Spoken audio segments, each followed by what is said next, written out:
Hi, I'm Dr. Casperson. Today we're going to talk about pelvic pain and interstitial cystitis. Interstitial cystitis is an inflammatory disorder of the bladder with an unknown cause.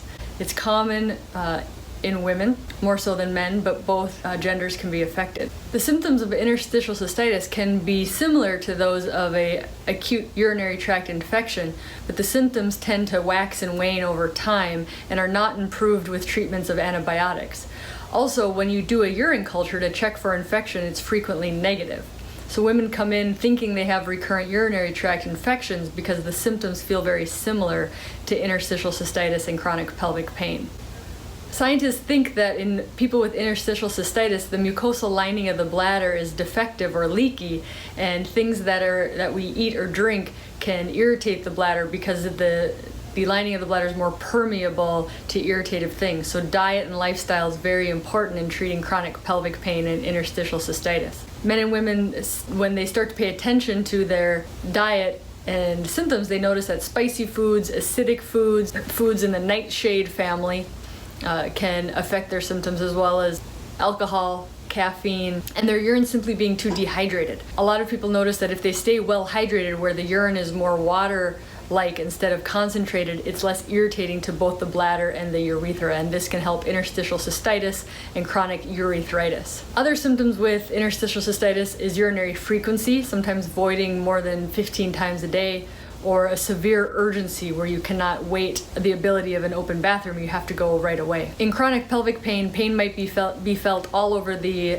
pelvis, in the rectum, in the urethra, in the vagina, or in the prostate. Other disorders commonly associated with chronic pelvic pain and interstitial cystitis include endometriosis, irritable bowel syndrome, migraines, fibromyalgia, depression, and anxiety. How is interstitial cystitis diagnosed?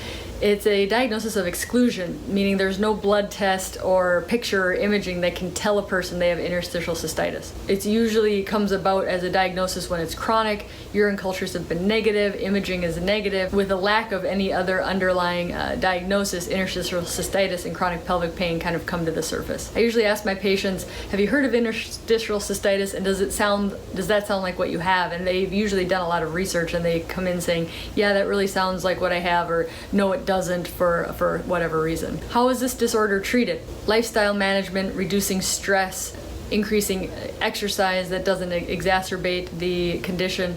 All of those things help treat chronic pain and work very well for pelvic pain and interstitial cystitis. Isolating dietary irritants, staying well hydrated, avoiding triggers also helps chronic pain and interstitial cystitis. There's one FDA-approved medication, which is Elmeron, which is FDA-approved for interstitial cystitis. This is a pill that's taken 3 times a day, and usually you have to take it for several months before you may notice an improvement. Other medications used to treat interstitial cystitis and chronic pelvic pain are not FDA-approved specifically for these conditions, but help to modulate the histamine reaction, the chronic pain, and nerve upregulation in the condition. Tricyclic antidepressants like amitriptyline or nortriptyline, antihistamines like hydroxyzine, or other nerve modulators like gabapentin. Antihistamines help prevent histamine or inflammatory release into the bladder. These, along with the amitriptyline or nortriptyline, are usually taken at night because they have a side effect of drowsiness. Physical therapy is used and is not only useful, but is usually critical to the success of treatment of interstitial cystitis and chronic pelvic pain. Pelvic floor physical therapists can isolate a muscle spasm or trigger points, or what they call the drivers of pelvic pain or interstitial cystitis. Sometimes a lumbar back problem or a hip impingement syndrome or other orthopedic considerations are triggering urethral pain, scrotal pain, bladder pain. For my patients, having them see a well-trained pelvic floor physical therapist for evaluation is paramount to their success and improvement of their condition. What can I do to help my interstitial cystitis and chronic pelvic pain? Stress reduction, good exercise, meditation and mindfulness helps, avoidance of bladder irritants, avoid caffeine, alcohol, and cranberry, stay well hydrated to dilute the urine so it's less irritating to the bladder. If you smoke cigarettes, please stop. Make sure you're managing the stresses of your life in a constructive manner. Learn to meditate meditate, do deep pelvic floor relaxation. Yoga is also proven to help with chronic pain. Pre-leaf, which is a non-prescription medication, can help if you take that prior to any sort of irritating foods. Also, Pyridium is an anesthetic of the bladder, and you can take that as needed, although it's recommended not to take it long term. Where can I go for resources? You can go to a urologist or pelvic floor specialist who has been trained in treating these conditions.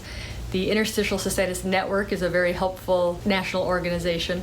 ICHelp.com is a great website with wonderful resources. There are a lot of great books. Healing Pelvic Pain is a great book. A Headache in the Pelvis is a very good book.